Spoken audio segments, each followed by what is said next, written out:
Hi everyone, আসসালামু আলাইকুম। কেমন আছেন আপনারা সবাই? আলহামদুলিল্লাহ, আমি ভালো আছি। আশা করছি আপনারাও সুস্থ ভালো আছেন। আজকে আমি চলে যাচ্ছি ইতালির রোমের কারণ বাজার, না ভিক্টোরিয়া বাজার। বাজারটি দেখার পরে আমার কাছে মনে হচ্ছিল যে এটা বাংলাদেশের কারণ বাজারের থেকে কম কিছু নেই। তো বড়, এখানে সব ধরনের জিনিসপত্র পাওয়া যায়। আসলে বাজারটির ভিতরে যাওয়ার পরে মনে হবে যে আমরা এক মুহূর্তের জন্য বাংলাদেশে চলে এসেছি, কেননা এখানে বেশিরভাগ দোকানই বাংলাদেশিদের। আর বাংলাদেশিরা দোকানগুলো এরকম ভাবে ডেকোরেট করেছে, সেম মনে হচ্ছে যে আমি বাংলাদেশে আছি এই দোকানগুলো দেখার পরে। এই দোকানটি দেখলেই মনে হচ্ছে যে আমি বাংলাদেশে। ইতালিতে এটা বোঝার কোনো ওয়ে নেই। বাংলাদেশের কোনো একটি মুদি শপে আমি এসেছি। বাজারটিতে একই সাথে মাছ, মাংস, সবজি, তারপরে চাল ডাল সব একসাথেই পাওয়া যায়। এই বাজারটি অনেক বড়। আমার যতটুকু মনে আছে আমি 130-এর উপরে এখানে দোকান দেখেছি। আরও ছিল, বাট আমি 130টা দোকান ওখানে আমি দেখেছি। বাজারে সবকিছুর দাম তুলনামূলক খুবই কম ছিল। সবকিছুর প্রাইস দেখে আমার কাছে খুবই ভালো লেগেছে। এরকম প্রাইস থাকলে সবার জন্য খুবই ভালো হয়। এ হারে দিন দিন বাংলাদেশ, ইতালিতে সবকিছুর দাম বেড়ে যাচ্ছে। সেই তুলনায় এই বাজারে আমি সবকিছুর দাম মোটামুটি সুন্দর একটি প্রাইজই পেয়েছি। দোকানটিতে সবকিছু এত ফ্রেশ ছিল আর একদম ভরপুর, অনেক ধরনের সবজি ছিল। এই দোকানটি দেখে বোঝার কোনো ওয়ে আছে এটা কি বাংলাদেশে নাকি ইতালিতে? এরকম দোকান দেখলে আমার কাছে খুবই ভালো লাগে, মনে হয় বাংলাদেশে চলে এসেছি। আমার কাছে এই দোকানটি দেখে খুবই ভালো লেগেছে, সেম বাংলাদেশের মতো। এখানে সব ফ্রেশ মাংস ছিল।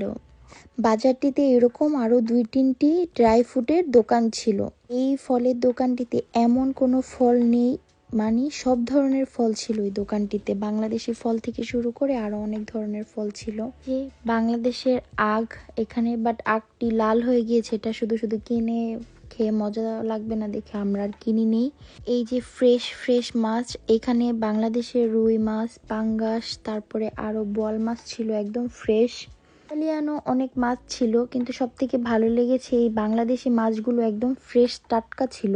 ফ্রেশ মাছ নিয়ে রান্না করে খেলেও খুব মজা লাগে, কারণ ফ্রোজেন মাছ খেতে খেতে একটা সময় মাছ দেখলেও কেমন যেন লাগে, তখন আর ভালো লাগে না ফ্রোজেন মাছ খেতে। এখানে 5 মুঠ ধনিয়া পাতা ছিল, 1 ইউরো রেখেছে শুধু। আমরা এই দোকান থেকে অনেকগুলো জিনিস নেই। এখানে ড্রাই ফ্রুটগুলো খুবই সুন্দর ছিল, তার পাশাপাশি খেজুরগুলো তো খুবই ফ্রেশ, খুবই সুন্দর ছিল। তো এজন্য আমরা কিছু খেজুর নিয়ে নিই, আর মিক্সড করে বাদাম আর ড্রাই ফ্রুট মিলিয়ে আমরা 1.5 কেজির মতো নিয়ে নিই। আমাদের এখান থেকে কেনাকাটাও শেষ। আমরা বাজারটা খুব ভালোভাবে ঘুরে দেখেছি, খুবই ভালো লেগেছে। কেনাকাটা শেষ, এখন আমরা এখান থেকে বের হয়ে ভিক্টোরিয়ার যে জামা কাপড়ের যে দোকানটা, ওখানে আমরা যাব। এই দোকানটি আবার ভিক্টোরিয়া বাজারের অপোজিটেই। ঢুকিয়ে দেখি কি সুন্দর সুন্দর গজ কাপড় এখানে, আর প্রাইসগুলো ভালোই, 10 ইউরো 8 ইউরো করে। খুবই সুন্দর সুন্দর শাড়ি ছিল, সুতি কাপড়ও ছিল। এখান থেকে গজ কাপড় নিয়েও অনেক সুন্দর করে শাড়ি বানানো যায়, গাউন বানানো যায়। সবগুলো ডিজাইন খুবই সুন্দর সুন্দর ছিল। এই যে নিচে এই গজ কাপড়গুলো, এগুলো আফ্রিকানরা কিনে নিয়ে যায়। ওরা এগুলো দিয়ে খুব সুন্দর করে ওদের ড্রেস বানায়। আর এই নিচের গজ কাপড়গুলো ছিল 2 ইউরো করে। এগুলো নর্মালি বাজারেও 2 ইউরো করেই বিক্রি করে, মানে বাংকারে। পর একটি জামা কাপড়, ছেলেদের প্যান্ট, গেঞ্জি সব ধরনের বিক্রি করে এই দোকানটাতে। একদম কি সুন্দর করে বাংলাদেশের মতো করে ডেকোরেশন করা, যেভাবে বাংলাদেশের মার্কেটগুলোতে জামা কাপড় ঝুলিয়ে রাখে, সেম ওইভাবেই। মানে এই বাজারটাতে এসে আমার খুবই ভালো লেগেছে, প্লাস এই মার্কেটটিতে এসেও খুবই ভালো লেগেছে। এই মার্কেটটিতে বেশিরভাগ দোকানই ছিল গজ কাপড়ের, পাকিস্তানিদের।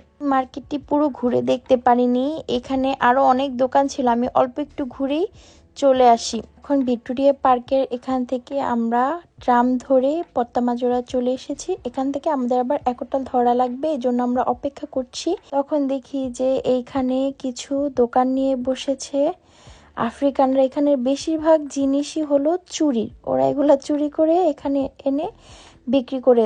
জিনিসগুলো যে আবার কারা কিনে নিবে আল্লাহই ভালো জানে।